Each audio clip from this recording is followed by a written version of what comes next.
What is going on, YouTube? Bringing you a brand new video today. We are going to be talking about Manchester United versus Fulham and my predicted SI for that game, as well as my score predictions for that game. So do stick around. If you are interested in that, I'll be giving my justification behind this team selection and why I think Ole Gunnar Solskjaer will go with it and why I think we might win this game. You know, first of all, no disrespect to Fulham, but they are where they are in the table and we are in magnificent form at the moment. I'm very aware and wary as a Manchester United fan that the top of the league position might not be top of the league for very, very long. Manchester City, if they win their game in hand and win the rest of their games, could be breathing right down our neck. In fact, they already are breathing right down our neck. So the importance of this Fulham game cannot be overstated. It is massively important, and it's probably just as important as the Sheffield United game we have coming up. So in goal, I think I'm going to go with David De Gea. I think he's been absolutely magnificent. Granted, against Liverpool, he could have brought out his lawn chair and sat behind the goal, got the tea lady to make him a nice cup of tea, you know, a cup of tea, and just, you know, he could have just had a field day, fam. He could have just sat back and looked at the sky, you know, got his glasses out and have a bit of a suntan, fam. You know, then wait there, even though it was an evening game. So I don't know what your boy is actually on about here. It was an evening game. Come on, switch on, Marcus, switch on. Anyways, moving on to the back four. Maguire and Eric Bailly. Yes, I know Lindelof started on the weekend. Yes, I know everybody's mad at Eric Glass-Thies Bailly getting dropped. But I genuinely think that Ole Gunnar Solskjaer is going to use Eric Bailly. Genuinely speaking, I think Eric Bailly is definitely a second choice centre-back behind Lindelof or Maguire. I think he trusts Lindelof and Maguire more, but he recognizes the good form that Eric Bailly is in, and I think he recognizes the playing style that Eric Bailly brings to the team. Against Liverpool, would Eric Bailly have made a difference?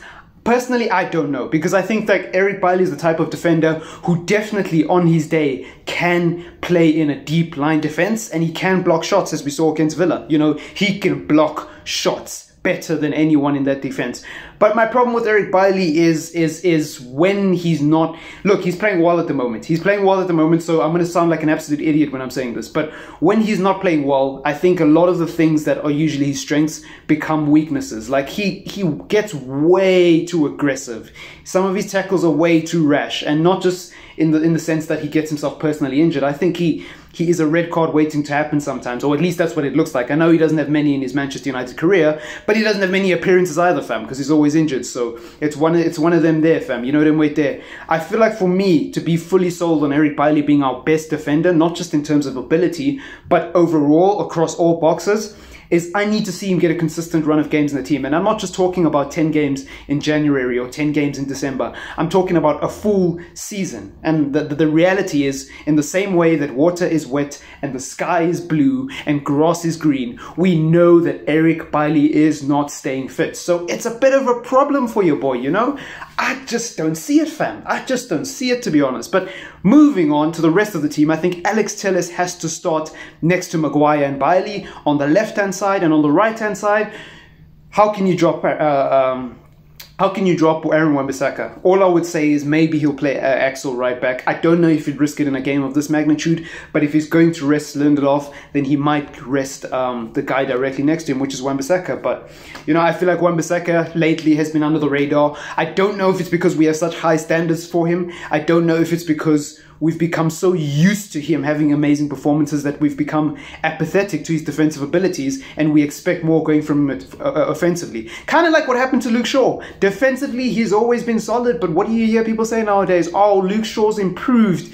You know, he's been revolutionized by the Telles signing. And those of us who's always been an advocate of Luke Shaw just sat there going, you guys, you didn't see this, you know, before. Like, Luke Shaw has always been solid defensively. I'll give you an example. 2019 against Liverpool, when we drew 1-1, he pocketed Mo Salah. Like, last week wasn't the first time he pocketed Mo Salah. He did it in 2019 as well. I'll give you another example. The year before that, he was our player of the year, if I'm not mistaken. So Luke Shaw has been a magnificent player for Manchester United for a long time, but it's just that defensively he's so good that we got bored of it.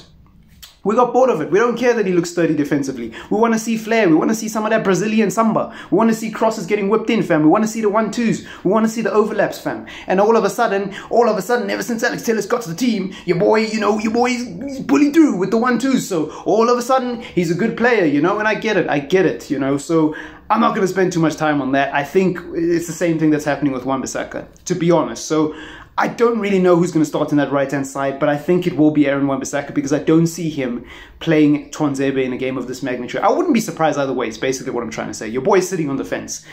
Midfield, let's talk about it. I think Matic is going to start in this game. I think Pogba's going to start in this game. And I bet you money that Bruno ain't getting dropped anytime soon, fam. Unless somebody takes a touch wood, but unless somebody takes a freaking panel beater and whips him in the changing room before the night before the game, fam. You know, I don't think Bruno Fernandes is getting dropped. I don't think there's a world where Bruno Fernandes gets dropped. Oh, and you can't criticize Bruno Fernandes.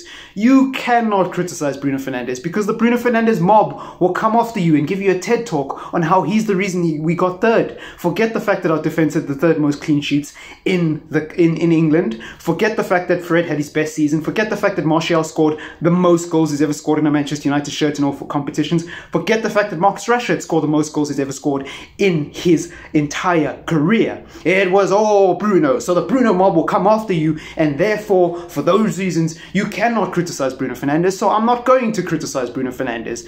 You already know my opinion on Bruno Fernandes if you've been watching my videos.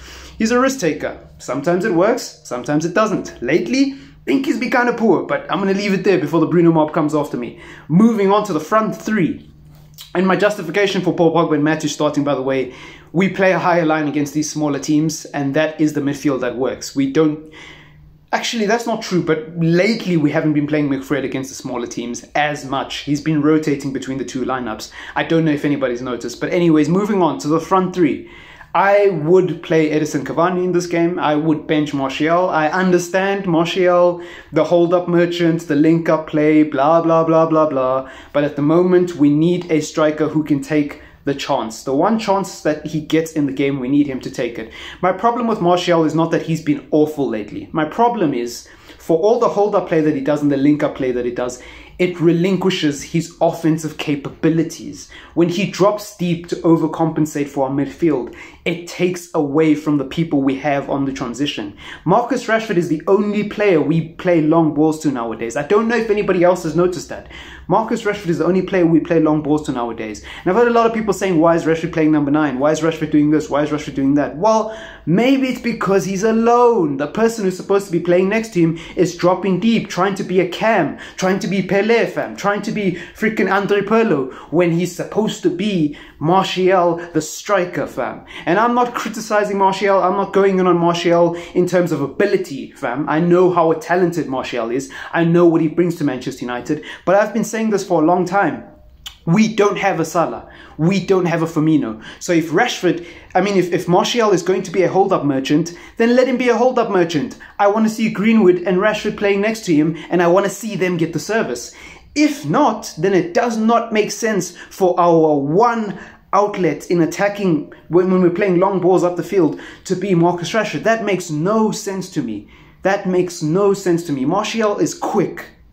Martial is quick. Martial's positional awareness, especially in the final third, is probably a lot better than Marcus Rashford because he wasn't born offside, fam. So for me, there's something going wrong with Anthony Martial at the moment. I don't know if he's being instructed to drop this deep or if this falls on Ole Gunnar Solskjaer simply not being aware enough to say, hey, brother, stay up the field. Don't worry about winning the ball deep. Stay up the field. That's not your job. That's Bruno's job. That's Pogba's job. They'll play the long balls. You just make sure that Rashford isn't the only one running and you split the defense. Run at the defense together. I'm telling you guys, if we have multiple forwards running at the defense, our counter-attacking philosophy will work a lot better. A lot better. It doesn't take a genius. It doesn't take a genius to know that Marcus Rashford is the outlet. It doesn't take a genius to see that. Liverpool defenders weren't even fazed by Marcus Rashford. They let him run offside, bruh. Like, they let him run offside. How many times was he offside in that game? Like 5 times. Because the corner as well. He was offside 4 times in open play and like 5 times. But anyways, that's that, fam. I would start Cavani. And if Martial's going to play him on the left and play Rashford on the right. End of story. Let's bury it right there. In terms of score predictions, I think Manchester United will win this one. I'm going to go for a cheeky 3-1 score prediction because I back my team that much. But anything can happen in a game like this. We've all been here before. We've all drank the Kool-Aid. We've all drank the Kool-Aid, fam. And we know this Kool-Aid isn't healthy for us. We know the acidity and there's a little something in there that the chef poured while we weren't looking. He slipped it into our drink, fam. But we drink it anyways because we're Manchester United fans and we're desperate for a title, fam. You know, a lot of you watching this video have drank the Kool-Aid, fam, and I don't blame you because your boy TripleM is drinking the Kool-Aid as we speak. I think we're going to beat Fulham 3-1, and if I have egg on my face after the game, whatever, you know, take it on the chest. If you're going to give banter, you got to take banter. Anyways, I hope you did enjoy that video. I'm not going to keep you here much longer. It's been your boy TripleM. Catch you in the next one. Peace!